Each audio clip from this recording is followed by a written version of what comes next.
Räägitakse, et valimised on demokraatliku ühiskonna alustala.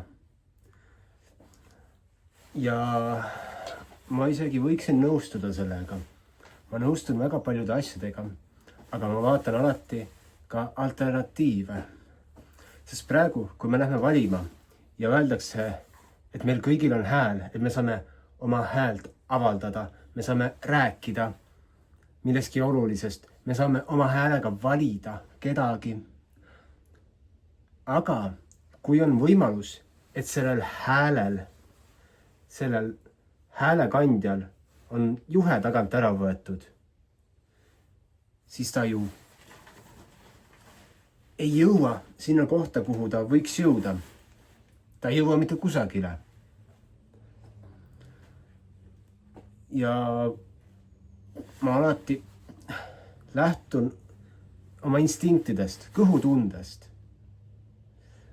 Näiteks ma elasin Viimsis palju aastaid, lapsest saati. Ja kõik teadsid, et Muuga sadama ümber toimub kohutav korruptsioon. Kõik teadsid, et Viimsi vallavalitsuses toimub korruptsioon. Ja siis see asi hakkas vaikselt muutuma, aga see asi ei muutunud. Ta muutus hoopis bürokraatilise korruptsiooni taha. Kindlasti on seal väga häid inimesi, kindlasti on seal väga hoolivaid inimesi, nagu ma näen ka, et seal vallas on palju poliitikud, kes on väga hoolivad ja tahavad inimestele head, aga siis on need nii-öelda mustad lambad. Ja ma räägin suurest pildist, suurtest süsteemidest üleüldse, et ma jõuan varsti ka selle inimeste mustamise teemani ja kelleski halvasti rääkimine, eks ju. Aga ma räägin praegu suuremast pildist, suurest süsteemist. Ja siis ongi üks osa rahvastikust, ma ei tea, palju see on 30-40%, kes ei hääletagi, kes ei vali, kes ei osale otse demokraatias, sellepärast, et nad tunnevad ennast petetuna, et nende südamed on murtud. Ja see on täiesti arusaadaval põhjusel, miks see on nii juhtunud. Sest neile on minevikus valetatud ja nad näevad, kuidas see süsteem ikka veel neile valetab. Ja nad soovivad muutust, kuid nad ei leia alati. Aga üks osa muutusest on see, et meil on vaja radikaalselt muuta kogu süsteemi. Et ma olen seda oma videotes, oma postitustes rääkinud, et meil on vaja luua külaühiskondasid, kogukondasid, mitte inimesi ühes majas elama, ikka eraomandid ja bla bla bla. Aga meil on vaja teistsugust juhtimisvormi, viisi, et see maailm päriselt muutuks sõbralikumaks.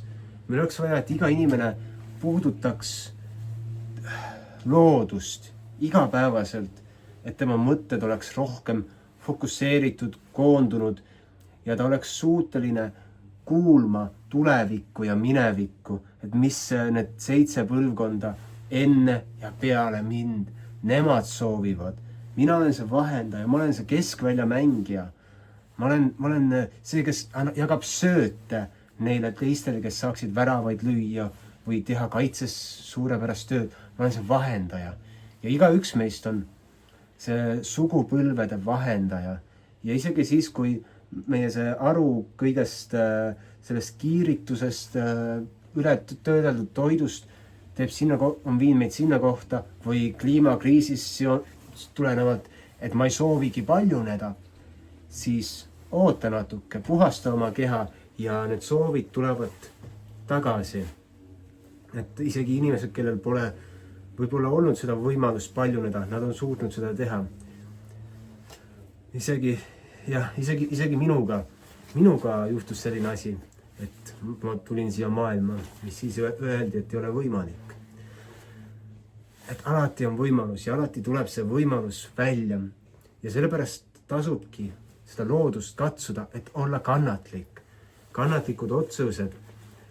Et mis ma palju ka näen, et kui on praegu valimised ja inimesed hakkavad panema, et hakkavad etteheite panema, see on valesti, see on valesti, see on valesti, see inimene teeb valesti, see inimene teeb valesti. Et käibki selline verbaalne sõda omavahel. Et alati võib konstruktiivselt kritiseerida süsteemi, konstruktiivselt kritiseerida mingeid asju ja nõuda sinna muutust, aga võtta otseselt nagu mingeid inimesi sihikule ja neid nagu, nii lihtsalt käib see laimamine, et see on nagu, see laimab kõiki inimesi.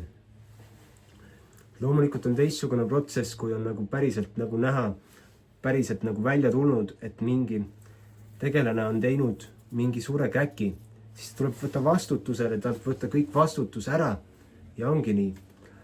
Aga siin tulebki see süsteemi kriitika, et praegu, kui me näeme inimesi, kes on võimu kuritarvitanud, oma vastutusse piiridest üle läinud, kas looduse või teiste inimeste elude kallale tikkunud ja nad saavad ikka jätkata oma tegevust.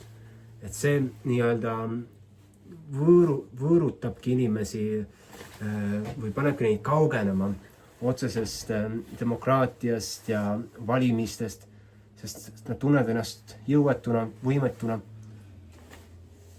Ja selle tõttu ma soovitangi, et loome toimivaid külaühiskondasid ja siis saab küla koos, kas mingi aktsiaühinguna, osaühinguna, MTÜ-na, mida iganes, teha otsuse, et meie näiteks ei ole nõus selle nagu, kas selle nagu omavalitsuse tegevusega ja meie ei tule sellise asjaga kaasa. Meie tõmbame enda veto ära, oma hääle. Ja kui on näiteks 100 küla lähestikku, kõik mingi paari kilomeetri kaugusel, tükk, ja nad kõik ütlevad seda, siis järsku need, kes on tsentraliseeritud võimuga, nad ei saa enam nii-öelda kuritarvitada oma mandaate, vaid neil on vaja jätkuvat kommunikatsiooni ja validatsiooni.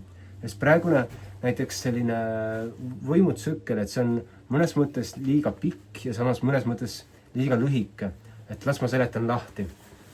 Et liiga lühike sellepärast, et päriselt kui võtta mingisugune ühiskondlik programm kasutusse, siis me ei saa oodata 4 aastat. Et see 4 aastat on liiga lühike aeg, et kas proovida mingit sotsiaalsüsteemi või proovida mingit maksusüsteemi. Ja siis on mingi järgmine valitsus, kes tühistab need eelmised asjad ja siis käibki selline tühja koha peal tammumine. Et on vaja pikemat vaadet, eks ju. Aga liiga pikk on ta sellepärast, et tihti need, kes on saanud selle nii-öelda valijate mandaadi, otsustusõiguse, nad hakkavadki tegema pahandusi, nad hakkavad tegema nii-öelda omavolilist või siis kusagilt kas Euroopast või veel suurema raha poolt tulevaid otsuseid ja käske vastu võtma ja sisse seadma. Et mis just tuli välja, näiteks need peaminister ja keskkonnaminister olid 15 000 eurot maksnud advokaadibüroole, et nad uuriksid seadusandluses auke, kuidas saaks metsasid rohkem maha raiuda. Ehk siis, kuidas saaks loodus sõna otseses mõttes hävitada. Et seal nagu tulevadki sellised küsimused siis, et näiteks mulle kui isikuna see käitumine ei sobi, aga kui mul on näiteks mitu kogukonda, mitu küla siin ümber ja nad kõik võtavad selle sama asja ette, samasuguse märklausega, et meil ei sobi see, et mis sitta sa korraldad siin või mis sitta te teete siin, et me võtame enda mandaadi teie juures tagasi, et meile meeldis see maailmavaateline programm, mille te välja pakkusite, aga me näeme, et praegused esindajad, saadikud ei täida seda, siis vahetame saadikud välja. Et praegu näiteks nagu reaalne vajadus vahetada riigis välja neid nii-öelda rahvasaadikuid, kogu parlamenti peaaegu, mitte kogu, aga väga paljud liikmed sealt, sest nende nii-öelda aatelisus ja nende ideed pole kooskõlas nii-öelda rahva ja ka kogu see riigi, kogu selle looduse ja keskkonna hea peremeheliku haldamisega kooskõlas. Vaid seal on sees tugevad isiklikud ja tugevad väliste investeeringute kasud. Loomulikult on ka võimalik ka juurduda teistsuguseid sotsiaalseid süsteeme, et kuidas me saaksime luua jätkusuutlikumat, sõbralikumat ja päriselt rohelist ja elu jaatavat riiki. Aga selle jaoks oleks vaja kõik indiviidid siin panna iga päev ühinema loodusega, katsuma seda elu, tulema kokku päikese all, pilvede all, katsuma maad, sest siis me saame selle inspiratsiooni, et see on päriselt see ühendus, läbi mille me elame. Aga kui meil ongi korterid, televisioonid, isolatsioon, rämpstoit, ülitöödeldud toit, igasugused kiiritused, siis meil ei olegi enam seda isiklikku aurat, isiklikku nii-öelda karismat, et mingit sorti muutust siin maailmas luua, mis võtaks arvesse meie esivanemad ja meie järeltulevad põlved. Et nende kõigi heaks teha need otsused. Vot, see on minu sõnum teile täna, et head aega.